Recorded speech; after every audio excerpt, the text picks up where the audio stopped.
Right, welcome back, everybody. We're back to talk to Dad, Col Maybury, about his life and journey. Now we're in the 70s, and I believe we're in around about, I can remember for this one, because I'm in it, I would say we're in about 1976 for this one. And we have the five of us kids in this photo. So Kieran is the little short one down the bottom there in that photo. Then we have Kylie and Kerri there. So Kylie's next to Kieran. And then Kerri's got whatever she was carrying on her head. It looks like a water bottle. And then Kim is the eldest there in the middle. And then myself there. And the person behind me there is a girl called Shani. And she was my friend at school, still my friend now. I won't say she's not my friend, she's still my friend, but she was my friend at school. So she came along on that day out. So there's the five of us kids there. And we had Shani along on one of our days out. So I'll leave it to Dad to talk about what he is talking about today. And over to you, Dad. Okay, go ahead. Well, the girls are posing in front of the tunnel on the Richmond Vale railway line that was built in about 1912 by Russian labourers and brickies. And it's a beautiful example. It's 750 metres long and it's perfectly formed in the old, how can I say, upside down bottle shape for railway tunnels. And of course, the girls were out there, and as you can see, the four girls and Kieran himself, the boy, are out there enjoying that. And I would take them into the tunnel, and they would get scared. You can see the other end of the tunnel way down there, that bright light in the middle of the photograph. So that's what you can see, the form of the front of the tunnel, and then the back. Of course, that's what the photo. You have to sort of view it, don't you, to see that? Yes. Yeah, good point, pointing that out. Yeah, go on, Dad. And it was eerie inside those tunnels because the light travels in a dead straight line up and down the tunnel, and there were manholes built into the side wall. And I remember on that day I had all the kids and I took them down to one of these manholes, walking through ankle deep water to get there. And I said, look at this. And I stepped into the manhole, and to them, I disappeared altogether. I remember. And I could see them and their faces all lit up. And I said, oh, look, there are stairs going down and there must be a room down here. I'll go down to it. And the kids were screaming out, don't, Daddy, don't go down those stairs. Yeah. Oh. And when you poked your arm out of the manhole, it was illuminated by the light travelling down the tunnel. And so this weird arm just floated in midair, and yet not attached to anything, or seemingly not attached to anything. So we had a lot of times like that. We had some lovely, how can I say, historic occasions, particularly each week on a Tuesday. I would take all the girls, and this is before Kieran came into it. I think he did too. He came into it later on. But we used to go over to West Walls End, and they would buy an ice cream sundae. And the girl over there was the daughter of migrants, Greek migrants, and she served in the shop. And this was at West Walls End, Bluebird's Cafe. Bluebird's Cafe, that's right. Yes. She would make up these ice cream sundaes, and all they were was a double ice cream with some chocolate poured over it, and then hundreds and thousands trickled over the chocolate, and you could have any flavour you liked as long as it was chocolate. And yeah. Kids used to love it, and they'd take their friends out with them, and they'd be in the car singing as they went across. It was a very, very nice time. And all of them had their own special stories that are lovely and that I remember well. I remember Kim, one day I was at work and the phone rang and I answered the phone, and it was, he introduced himself as the principal of West Walls End High, and he said... That was Mr. Hall. Mr. Hall was the principal while we were at high school at West Walls End. So I started there in 1975. So that photo there would have been 1975, and Kim started there in 1974. And Mr. Hall was the principal there the whole time we were there. So he would have been the one that called you. Well, we'll say it was Mr. Hall called me and he said, Mr. Maybury, I've got some very serious news to tell you, and I don't like to do this, but your Kim has sworn at a teacher, vilely sworn at a teacher. And I said, Kim, my Kim, are you sure? Doesn't sound like her. He said, Mr. Maybury, I don't make mistakes like that. And I said, okay. He said, you'll have to come up here and we'll have to put it up to Kim. And I said, right, I'm coming. And I hopped in the car and I raced over there. When I got there, I parked the car. I couldn't find a parking spot, so I left it in a no parking zone and walked up to the main gate, getting all prepared for this battle that was coming or whatever it was. And there was Kim and another girl standing there, and Kim was dancing, and she was saying, Dad, it's not me, it's a boy. Dad, it's not me, it's a boy. And I said, stop. Boy, what do you mean it was a boy? What do you mean it was a boy? And she explained it was a boy that had sworn at the teacher, not her. And his name was Kim Maybury.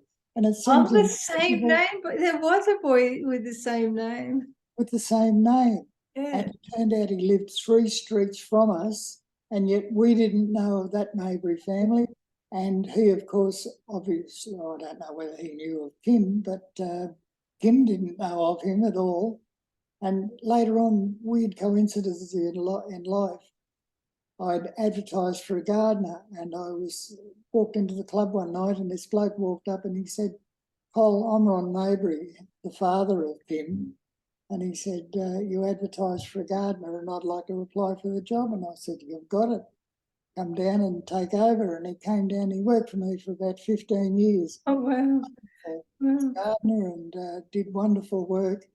And we were so friendly, and I think he was very chastised about his son, that when he died, his wife asked me to give the eulogy at his funeral. And of course I was pleased to do so, but I'll never forget Kim dancing at the gate. Because it wouldn't have been Kim. Kim was too good at school to ever have sworn at school.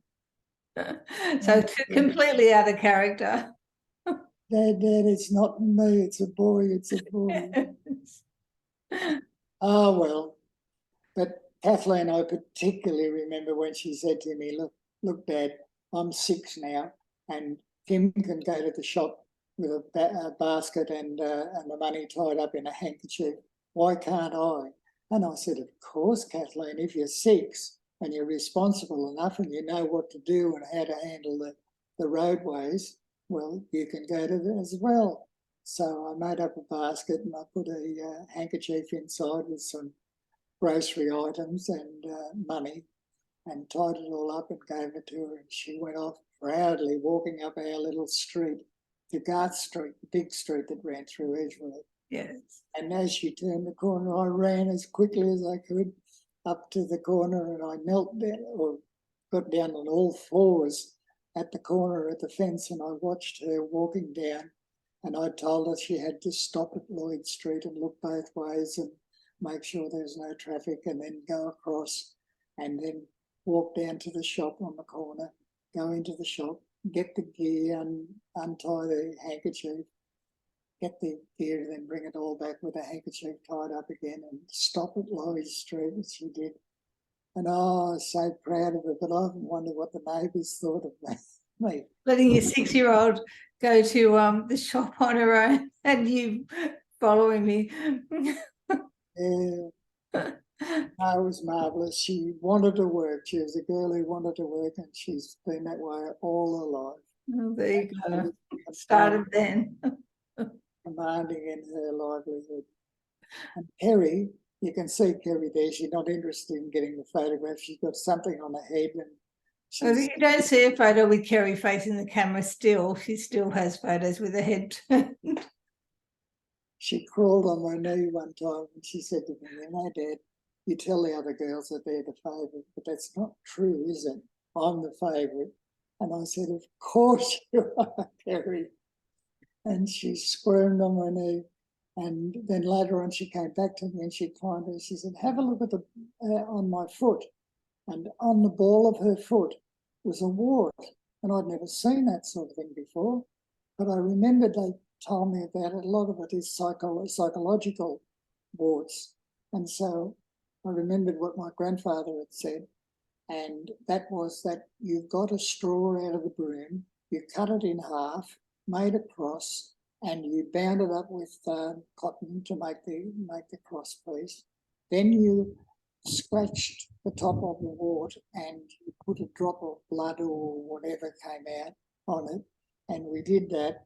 And then we had to go and bury it, supposedly at midnight. But I thought, I'm not taking a little girl out at midnight.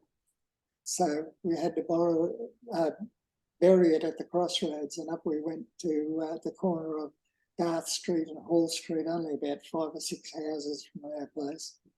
And we dug into the bit of lawn there, and we buried it with suitable, how can I say, pomp and grandeur. But weirdly enough, within a week, it had shrunk to about 1/3 of its size. Wow. 3 weeks it was gone. So it was right, the old Irish, how can I say, magic worked satisfactorily, and Kerri's wart went away. So they were all like that.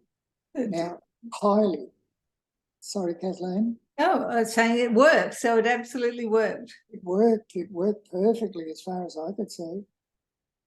But Kylie was a specialist. She was a horsewoman. She had a lovely little horse called Tracy, or it wasn't a little horse, it was quite a big horse. And she used to take it to the gymkhana. But she fancied my horse, Jade, who was a stock horse, and he was over 16.5 hands. So he was very big and very tall. And I wasn't real keen on that. But she said, Christine's father has said that he will take him down and he'll look after him. I can go to the gymkhana at Ourimbah on Saturday. And I said, all right, you can take Jade, but be very, very careful. He's a flighty horse and he's a big horse. And it's a long way further from a big horse to fall. So anyway, I had to work till midday on Saturday, but at midday I took off in my Salika down to Ourimbah to the Pony Club meet grounds there. And Kylie was just coming on as I got to the fence, and I got out of the car and walked over to the fence and grabbed hold of the fence to see Kylie come out, go over the first jump, land strangely or awkwardly, and then next minute Jade bucked and up she went and down, crashing on flat on the back onto the ground. And I was already jumped the fence and was running. And I ran across to her, and as I got nearly to her, I saw her eyes just looking straight up at the colourless sky, big blue sky, looking straight at the sun virtually. And I thought, oh my God, she's dead. She's dead. What the hell is going on? So I ran forward and dropped down beside her on my knees. And as I did, she went, oh. She wasn't dead, she was unconscious. So I said, you're all right, Kylie, you're all right. And as other men turned up, I said to one of them, here's my keys, go and get my Salika, bring it round here, lower the seat, the passenger's seat down, we'll put her on it, and I'll take her straight to Wallsend Hospital, to Morisset Hospital. Not Morisset, yeah. Anyway, Gosford Hospital. I'll take her straight to Gosford Hospital, and I did that, and they were very good. The emergency people came out and took her on a stretcher, and then they went inside, and Kieran and I had to wait 2 hours, and finally out she came, dancing out with plaster on her arm and the other arm in a sling, and she had 2 broken ribs, and I wrote a little poem about it, and it goes like this. And Kylie, in a fall from her horse, broke both her arms, or to be more precise, right collarbone, left wrist, and she showered with a plastic bag over the plaster and up her arm. She enjoyed the attention, the visitors, She said, "You didn't bring me flowers." And I said, "No, but I was there to hold your hand and try to ease your pain." And Kieran and I that night, after the excitement of that night, we walked and walked during the night. It was dark, very dark, and Princess's eyes gleamed red in the southern light. And Kieran prattled, "Are there any ghosts? And do bellbirds sound like this?" And that was something, and he spent the night curled in a beanbag at the bottom of Kylie's bed. I covered him with a feather duvet, wrote this, and went to bed. It was a hard day. The audio wasn't very good on that, Dad, so I'll make sure that I print your poems at the bottom of Oh, this. thank you very much. And Kieran, of course, was most interested in kites. So I made him a kite, and it was a big one, 1.2 metres by about 900 mil. And it flew beautifully, great big tail on it, using 20-kilo fishing line. And I tried tying it to the fence, but it quickly snapped the fishing line. So I got a bike tube, and I tied it to the bike tube and tied the bike tube to the fence. And it flew for 3 days. And then all of a sudden it disappeared. It had broken the line again. So Kieran and I, working out that the wind was coming from the northwest, tracked it down all the way across the past the bowling club, down through the trees and over the football field at Edgeworth and into the bush. And then we found it high up in a tree. So Kieran said, "I can climb that, Dad." And he showed me that he could, and he climbed the tree quite well. But coming down, there was a small piece of an old branch sticking in, and it caught him right on the bum. And he came down, "I've hurt myself, I hurt my bum." And I wrote this, "Here, Kieran, you've hurt your bum, that's plain to see. I could kiss it better, but I'm not going to try. If it keeps on still hurting, you'll just have to cry." And so that was Kieran's poem. Not very empathetic, though. So toughen up, Kieran. I'm sorry about that, Kieran. Yes. You'll just have to put up with it. Just have to put up with it, They Kieran. were wonderful kids, all of them different, all of them exciting, and all of them striving all the time, you know. One time, for example, we walked from Seahamton along that railway line that's shown in there in the photograph, and we kept on walking all the way till we got to Weston, always on railway lines, which meant that it was fairly flat and fairly good walking. And we should have seen that when we we came out of the bush and into their grandmother's street, the two elders started to run, vying with each other. And I thought, No, I do obviously remember doing this, walking from Edgeworth to, we probably left it maybe closer to West Wallsend, didn't we, where we were dropped off, and we walked to Weston, and we slept overnight at Buchanan on the little sandy beach there of a creek, and I do remember it very well. Tell me, Dad, and share with everybody, what made you decide to take your 4 daughters, because Kieran was too young to go, on this walk? What made you think that that was a great thing to do? Which what I have to say, I'll just make that clear to everybody. It was the greatest adventure for 4 little girls and their dad to do. What made you decide to do that? I think it was part of my army training. We used to have exercises, and of course we'd walk for an hour and then we'd rest for 10 minutes and then we'd walk for another hour. And I thought that was just after that photograph was taken, and I thought it's all flat country, bridges across everywhere, so we can get across the rivers and creeks. All in all, it's fairly good walking, and girls like of that age could do an hour's walk and then rest for 10 or 15 minutes and then go on. and I made sure they drank plenty of water and things like that. And we carried bits of food so they can have a biscuit here and there.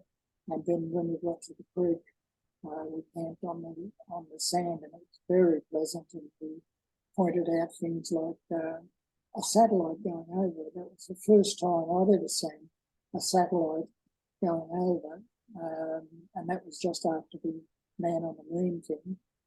So, of course, it was very much a learning exercise and a toughening exercise for. I don't think it was before this photo, because I think I was a lot younger than, I was 13 in this photo, and I think I was a lot younger than 13, and Kylie certainly didn't go. So there was, I think it was only the three of us that went, Kerri, Kim and I. So I do think it was before this, and it did give us a great love of that area. And we did do a lot of bushwalking there and caving around that area on the weekends. So I do believe it was well before this photo. I don't think I was in high school when we did that. I see. But it was a great adventure. And so you're saying that it was because of your army training, and you thought it would be great for your girls to do a little army training while they were still young. And I do think that it was great thing to do, and take us overnight and do a walk. How many kilometres do you think it is that walk? 28, 30. 30 kilometres? Yeah, okay. And we certainly did a nice pace. It wasn't fast pace. It was an adventure pace. And so, and it's something that certainly the three of us really do remember. And it did begin a weekend in that area of caving and tunnel exploration. And many weekends. It taught you to share too. A lot of the time I was carrying on my back Kerri, Yes. and I was carrying on her back, and then all of a sudden one of the older girls said, I'll have a go at carrying Kerri for a while, Dad, and give you a rest. And the other one did too. And so we shared Kerri between the three of us. I thought they could have a go, and they would have a go for, a kilometre or so, and then swap over. No, it was very good. And then the excitement when they ran in screaming, Nana, Nana, we walked from Seahamton, and then Nana couldn't believe it. Three little girls had walked from Seahamton to Western, or to Abermain, really. Yes, yeah, it was a great one. And did you inform Nana that we would be arriving? No, I didn't. I was thinking, if we may have to stop and go out to the road and hitchhike back somewhere, and I knew someone would pick up a bloke with three girls. Okay. It was a marvellous feat, and you should be very, very proud of it. Well, well, we did make it, and we slept under a plastic tarmac, and so it was a great adventure. And then the many times that we went and we caved around the cave called Dewboy Cave in that area, and we there was another one that we caved a lot too. I don't know if it's in that area, but I remember, I don't know if we named it, but we named it Butterfly Cave. Yeah, that was the one out at Elrington, and we had to drive by car to within about 2 or 3 kilometres of it, and then walk through very rough country into it. But it was a huge cave, and magical inside it. Magical. I have great memories of caving that area and enjoying that, and certainly particularly after the rain, because it was beautiful when it was not so dry. So it was lovely. They were great adventures, Dad, and a beautiful memory of adventuring in childhood. And the ice cream sundaes were wonderful memories too. And I know that sometimes we had other kids tag along, so they were beautiful memories to have and share those. Sometimes when I see people, they still remember the ice cream sundaes on going to West Wallsend to have those ice creams at Bluebird, as long as they were chocolate. As long as they were chocolate. What about the tiger track? I love the tiger track. Oh, yes, of course. And that was wonderful with Kieran to have the memory of the tiger track, and we all loved Kieran being a little child and believing that there were tigers on the tiger track, and it was wonderful to see him enjoy the magical believing there were tigers in the tiger track and then one day not. Yes, one day we were going through there and I said, there's a tiger, there's a tiger. I used to look in the rearview mirror and I could work out which way the kids were looking, and I'd go the opposite way and point up the hill if they were looking down the hill, and I'd say, there's a tiger up there, and they'd turn back and say, where? And I'd say, oh, too late, you missed it. And one day Kieran said to me, wait, there's an elephant. And I said, where's the elephant? And he said, oh, too late, you missed it. Yes, the fantasy was over. That's There's good. one other thing that I would like you to record the memory of is the headlights going on and off. I'm ashamed of that. I had a beautiful Holden, brand new Holden panel van, and I had windows put in the sides, and inside on the back we didn't have seatbelts, and in the back I put the front seat of an old ute that I had, leather, not leather, fake leather seat, and the kids used to sit with their backs to the road, to the front, shall I say, looking out through the side windows, and they loved it because they had a mattress on the floor as well with blankets, and they No seatbelts. when they were tired, they'd throw themselves on the mattress and go to sleep as we drove along. Anyway, it had a foot switch operated dimmer light, and so I could push it with my foot, and I would say, look at this, it's a magic light. And I say to it, magic light, go on. And I'd press with my foot and it'd go on. And they were fascinated with this. And then I'd allow them, some of them, to be right and say, for example, Kerri would say, magic light, go on, and it would go on. And then Kathleen would say, let me say it, magic light, go on, and it wouldn't go on. It's so frustrating. Oh, we had some good fun with that. Yes. And then one day I worked it out. There was a blue light on the dash and I saw your foot move and I went, there's a button. And then I was washing the cars as a job I had, washing the cars, $2 a car. It was my first business. And I found the button. It was over. That was a good one. It was great to use your children as entertainment. However, it was a fun thing. So all of these adventures, Dad, that was wonderful. So it's great to remember them and it's great to record them so that they can be down in history. But adventures in the caves, adventures in the tunnels, going in and putting your arm out and having it illuminated. And I know that you've taken Arlo, your grandson, and taken him through the tunnels and taken him along and taken the memory onto the next generation. And Kieran takes his son down there, and it's so wonderful to have that memory. And I know my daughter's been to see them as well. So it's great to have the next generation, and that now they're recorded so other generations will be able to have those beautiful memories as well. So thank you for sharing them today. And it's lovely to reminisce and have them shared with everyone. To have 4 little girls growing up and then later on a boy. Yes, lovely. Well, thank you very much. So beautiful. Thank you.